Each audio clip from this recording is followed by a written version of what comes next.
for me, I'm super happy about Birmingham because it was 2.5 years, 3 years of like bringing this all together. And I think we're really at the tipping point of building something super cool, which is what I intended on doing at the very beginning, which is we're doing business, we're doing life, we're helping each other like create big shit.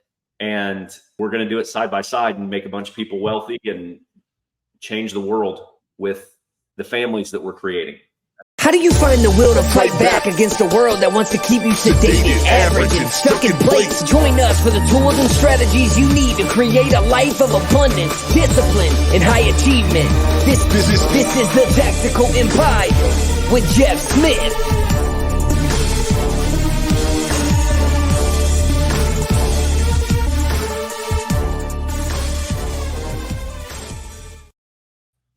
Welcome to another edition of the Tactical Empire. I'm excited to be here today for another episode with Sean Ryder. What's up, man? How are you? Hey, can't complain. I'm still trying to ride that wave and ride that high from the meetup in Birmingham, Alabama. Tactical Empire had our first meetup for the year. How are you doing? Great, man. And I feel like a little bit of my thunder got stolen on that from just personal circumstances and shit, travel that we had to do and family matters. But that was an amazing meetup. It was awesome. It was everything that I wanted it to be, and more, actually. I mean, it was really good for a fledgling meetup, if you will. Having run those in the past, that was our first real organized one. We had one last year in February that was kind of like impromptu and not as well planned. It didn't go off as well. And then this one was our first official one and getting us into the cadence of doing 2 in-person meetups every year with the members and the men in the group. So I was very pleased with it. I think we can only build upon it in a positive way. So I'm definitely looking forward to the next one in Scottsdale in October. So yeah, awesome. I wanted to, on today's episode, I just wanted to take some time and break down the meetup for the people. Leading into the meetup, we talked about the importance of people being in masterminds, and not only just masterminds in general, but masterminds that take the time to step away from their day-to-day life and actually have in-person meetups.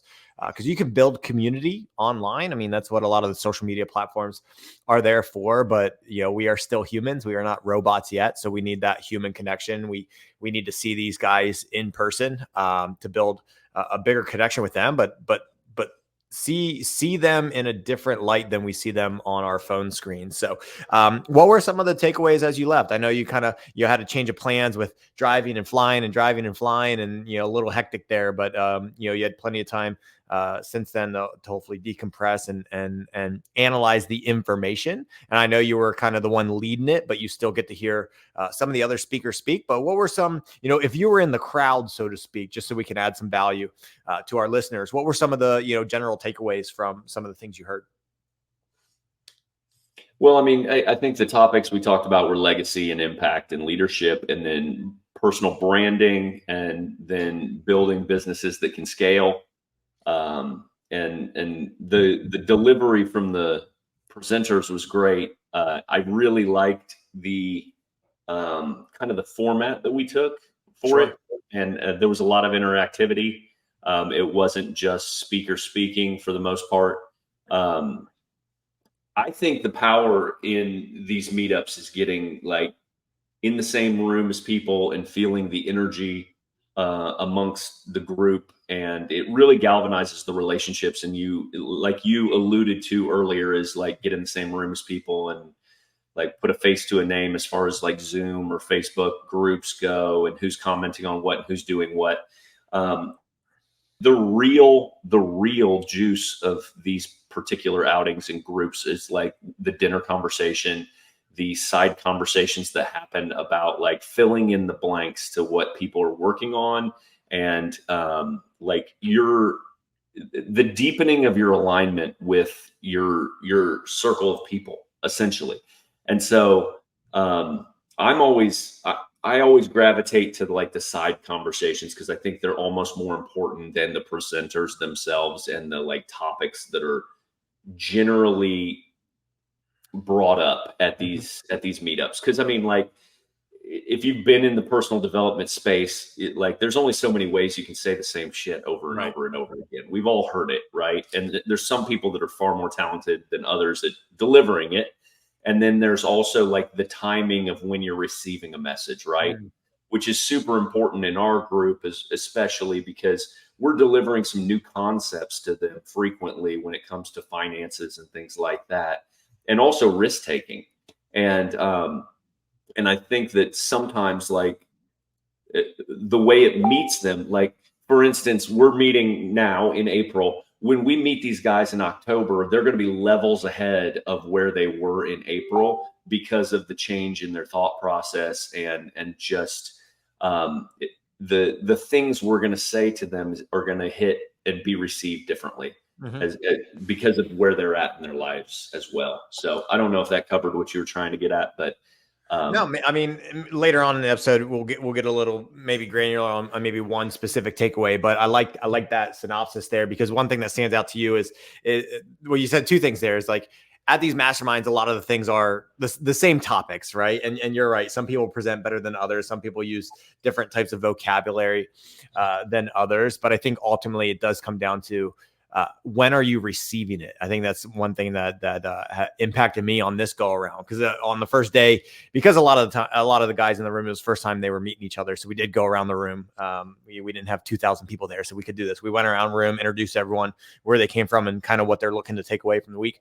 And the thing that I said was like, hey, like, the one thing that'll stand out to me will be the thing that I take a note on. And I cracked a little joke on, like, at other masterminds, people will come up to me and be like, hey, I saw you didn't take any notes all day long.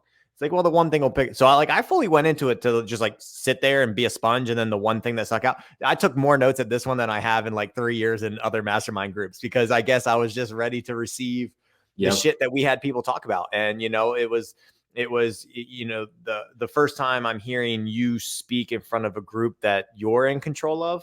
And so, I got to see the full side of Jeff Smith being in control of the message. I think, in my opinion, you may disagree with that, but maybe it was me receiving it differently, but I loved everything that you went over.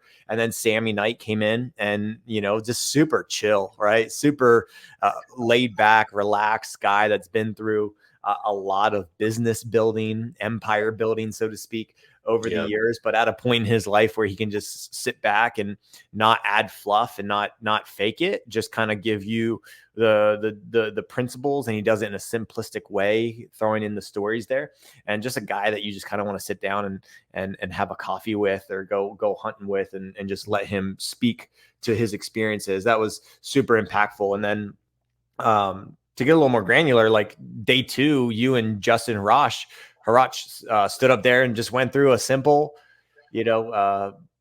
investment, long-term rental, BRRRR equation. And I think that was very eye-opening for me as someone who's in the short-term rental game.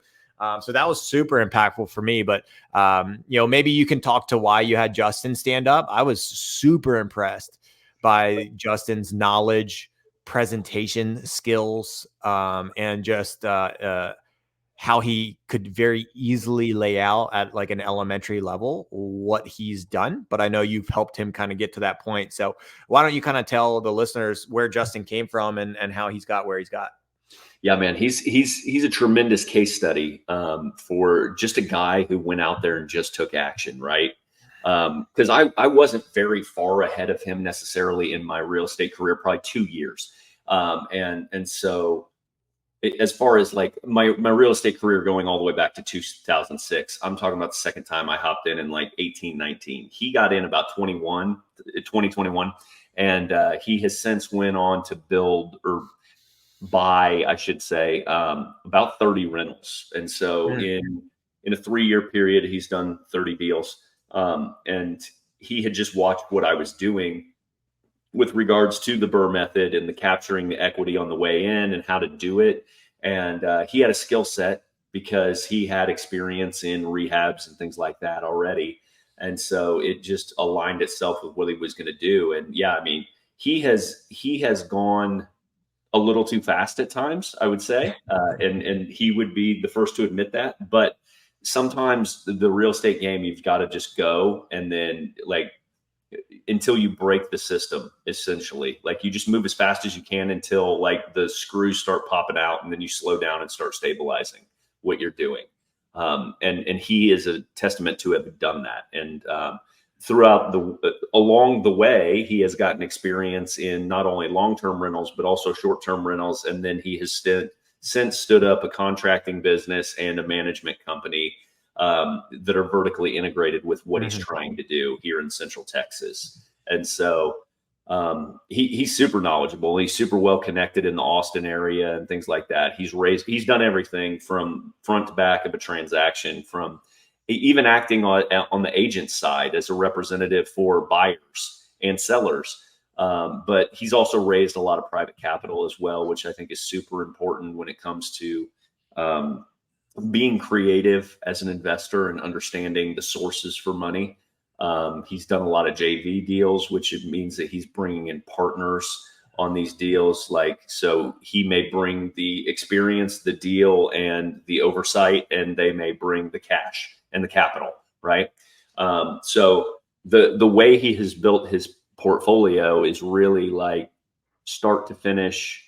Like he's covered a lot of the game as far as the single family, small multi-unit investor life cycle, if you will. And so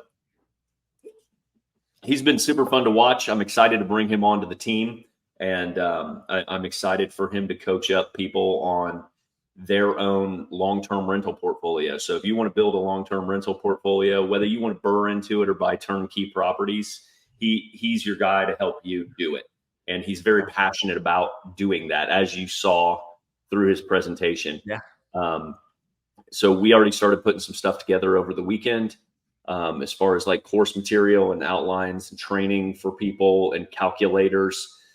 So we were texting and going back and forth all weekend on that stuff. So we'll have new shit available, for new resources and tools available for everybody in the inner circle and in our group shortly, that we'll be offering to anyone and everyone. So yeah, I'm super stoked about that. I'm super stoked about Sammy coming on the team. I think to your point about me having my first presentation that was like me owning the group, first time you've been in the room when I don't have any like governor on me. Sure. And like I am the director of the direction. That's an interesting perspective from you, because I never really gave it any thought, honestly.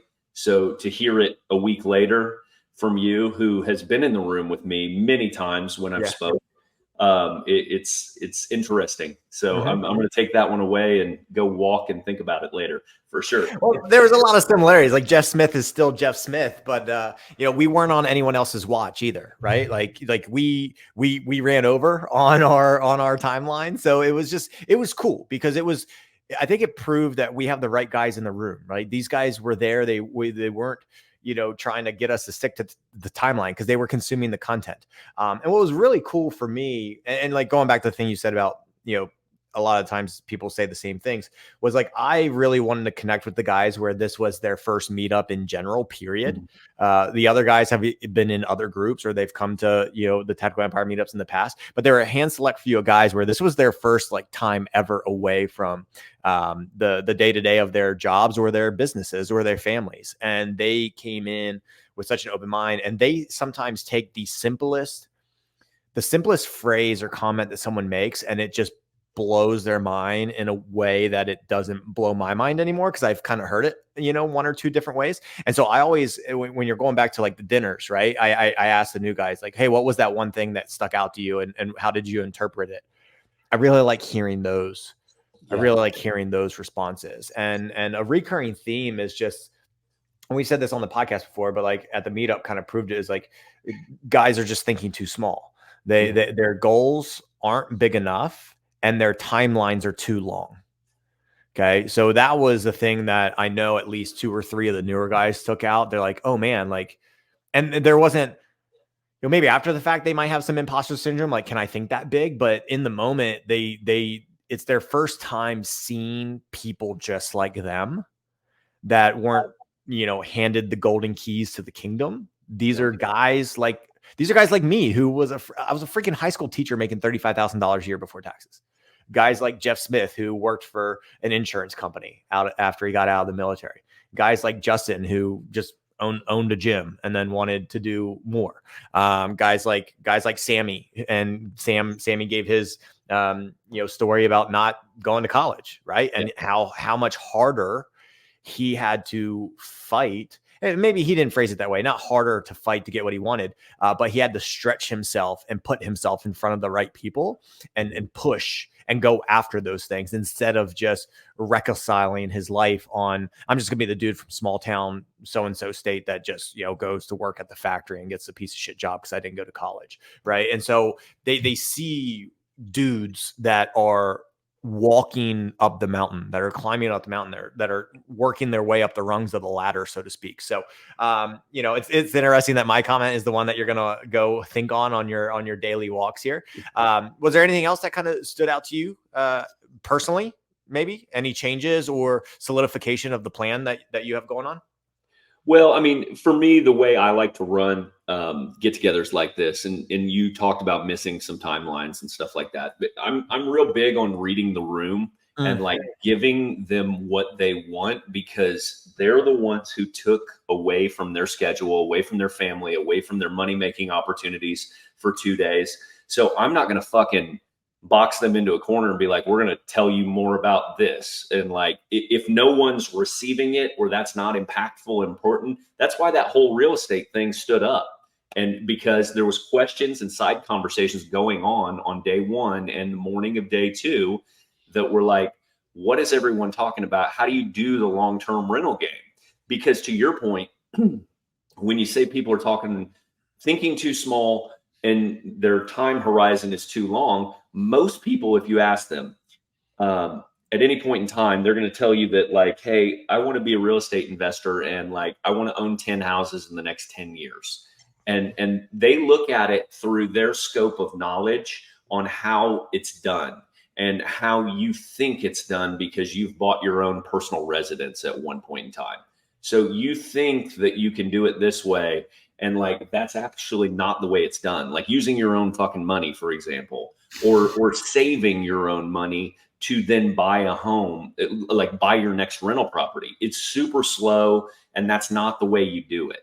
Like you have to go fast, and you have to use other people's money, and you have to use DSCR loans and debt service coverage ratio loans and stuff like that.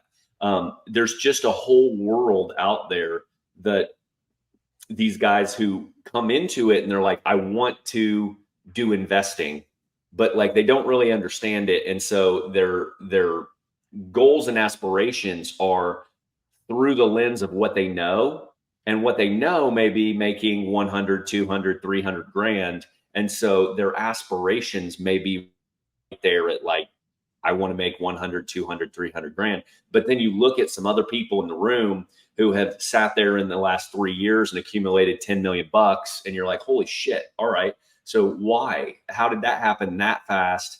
And I know that guy doesn't make $5 million a year personal income. So how do you turn around and buy that type of stuff? Mm-hmm. And it's through having conversations like that and getting around people and just getting those small little tips. Like I talk about having the side conversations and the people in the room, and the relationships are the most important part. And for me, that is because I'm a huge fact finder to find enough information, but usually there's like some missing link. And if you talk to somebody that's actually out there doing it, it's like, oh, like DSCR loans are the missing link for most people. Yeah. In the investing game, because you come into it thinking you need to do a full doc loan. You need to use your own social security number. You need to personally guarantee it, and you need to save up a fucking down payment. And all of those are wrong. And like, and here's one that will like, and you need the lowest interest rate loan possible, which is why they make you jump through all those hoops. Because God forbid I pay 2% above market. Like, well, we're talking speed here and access and ease. Yes. Because like, it's really just math. It's just a math equation. It's not emotional, and investing is just it's something you need to be doing all the time, no matter what. But like, there's still investing to be done right now in today's market with rising interest rates. And you sometimes have to get around people that you trust to tell you, hey, go ahead and take that fucking loan for 825. You won't regret it.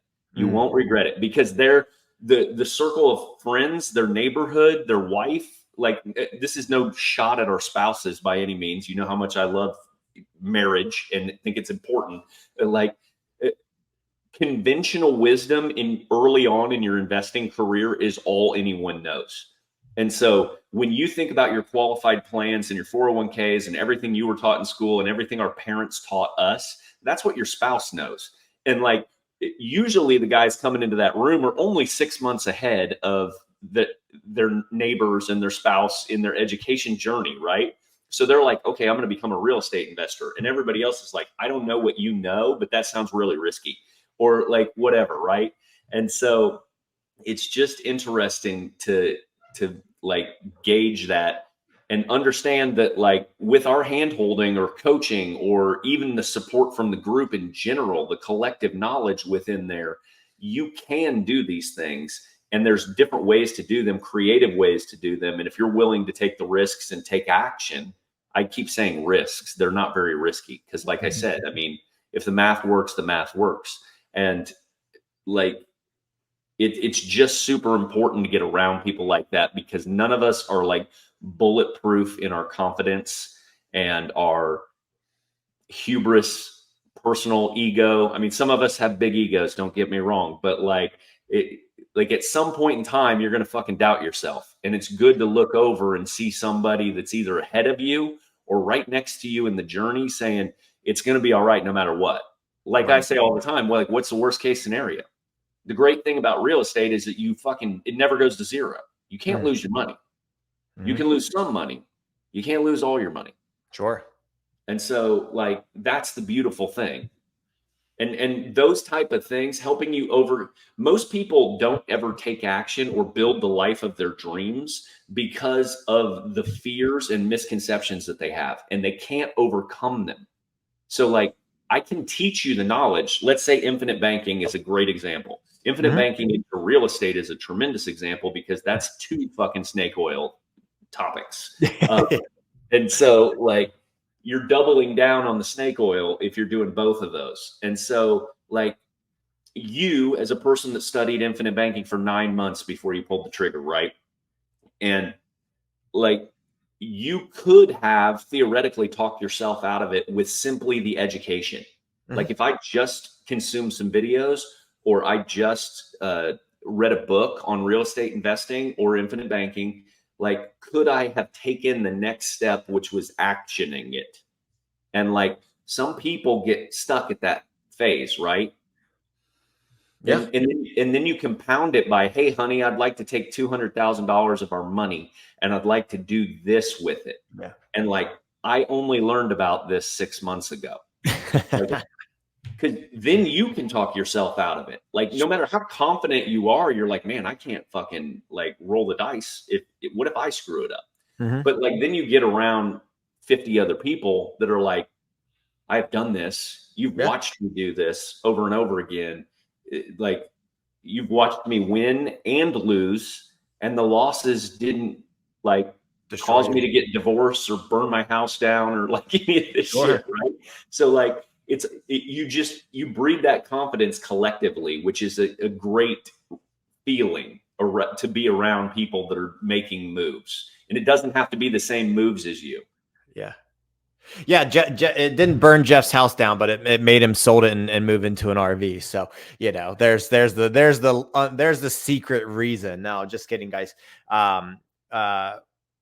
The point you just made was reinforced last week on our Wednesday group call with the inner circle, because I think it was last Wednesday. One of the guys jumped on there and he goes, how many of you are actually doing this infinite banking thing? Because it's in our foundational course material. It's after the first 5 courses. One of the first modules is infinite banking, all the resources that I have. And he said, how many of you are actually doing the infinite banking thing? And I like chimed in. I said, just raise your hand. And over 50% of the guys on the call their hands went up, right? So like, here's a guy that's consuming the content, obviously pays to be on our group, like respects the things that we have to say.